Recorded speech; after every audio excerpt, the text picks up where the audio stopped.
talk to a young man who is riding high off his debut album called 26 Years, where not only does he provide vocals, but he's a multi-instrumentalist. He plays alto, tenor, and soprano sax, flute, and also keyboards. For all I know, he also engineered, mastered, and produced the album as well. But he is a one-man band, but he's really not, because he's got some very talented people working with him. He's performed live all over the tri-state area, and he's also dabbled in television as well, as his group's music was featured in the series finale of an NBC show called Lipstick Jungle. The man I'm speaking of is Nick Stefanacci, and he is the leader of the Nick Stefanacci Band, and he joins me right now on 88.3 FM WAER to talk about, among other things, 26 years. How you doing there, Nick? I'm great, Eric. Good morning. How are you? I'm doing fine. How things been going for you? I know you had the CD release at the bitter end, right? At the very end of January? Yes, we did. It was a great show. A lot of people, a lot of great energy, so it was a lot of fun.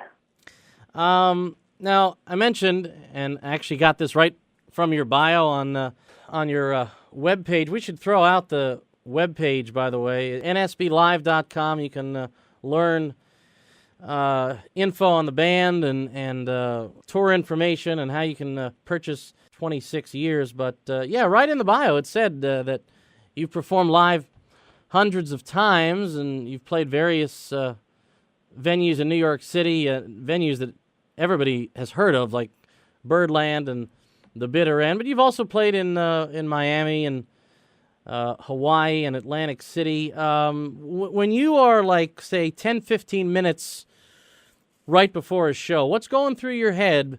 Because I'm not a performer. I mean, I do my radio show, that's one thing, but you've performed in front of live crowds your whole career, and you're going to continue to do so. What's the mindset like before you're about to take the stage for a show, whether it be the CD release party or whether it be, some other jazz concert, for instance, when you opened for Johnny Mathis with your group Jazz Patrol? What's going through your mind 15 minutes before, you're about to, it's showtime?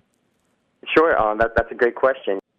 It's a whole lot of anxiety. The nerves are running, they're running high, and you're just counting down the seconds and the minutes until it's time to hit that stage and do what you've been preparing to do your entire life. It's very exciting, and it's funny because undoubtedly there's always a situation or a scenario that comes up 10 minutes before a show, and you just kind of have to deal with it and get your mind clear and get your thoughts focused to go out there and do what you love to do and do your passion. And when did you first realize that music, I know it's a cliched question, but for you, obviously everybody has a different story to tell, but for Nick Stefanacci, when did you first feel the passion of music? Was it a particular artist that you heard? Was it a concert you went to? When did you know that music was in your blood and it was going to be your calling? I was very fortunate that most of my family, like my uncles, my father, my grandfather, they always were in music, whether they were performing or just rehearsing with bands or just listening to music. So, I grew up with the Beatles on, Sunday mornings, and just always around music. So I was very fortunate to have that be a part of my life. But I think the defining moment for me when I really wanted to get serious about it and do it full time was when I was like 15 or 16. I started playing and sitting in with the Derek Trucks Band, and that was just incredible stuff because here I am. My dad's driving me to gigs because I can't drive yet. It's school nights, and I'm going out to clubs in my local area to sit in with Derek Trucks, and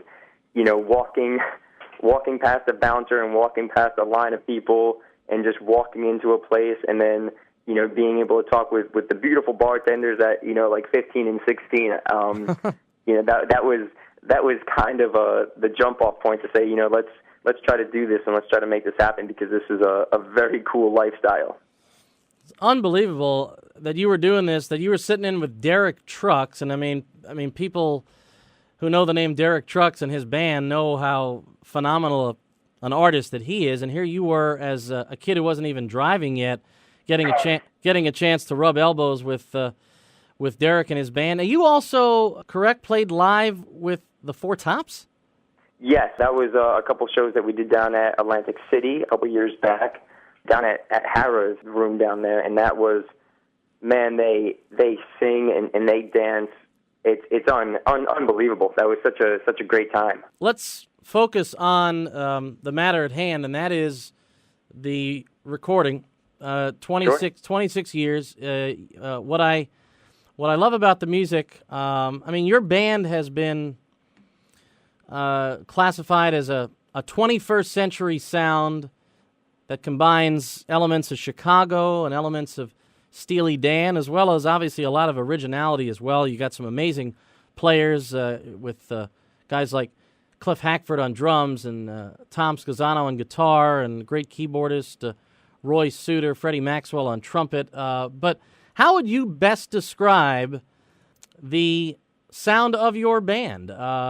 Would you say that's an accurate statement? Do you combine elements of those bands in your playing, or how would you best describe for somebody that's going to sample some music on 26 years and they're not sure what they're about to listen to? How would you best prepare somebody for the sound of the Nick Stefanacci band?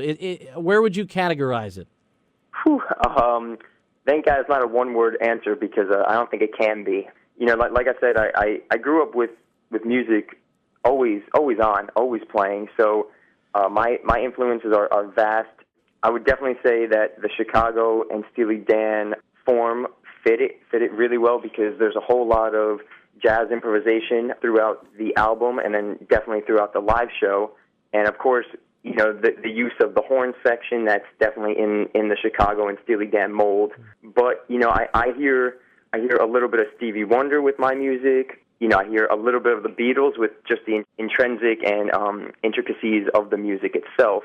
I think people who are open to hearing something new will, they may not like it, it may not be their cup of tea, but they definitely will appreciate the musicianship and the work ethic that went into the album and into this band. Now, this being that's a great answer, by the way.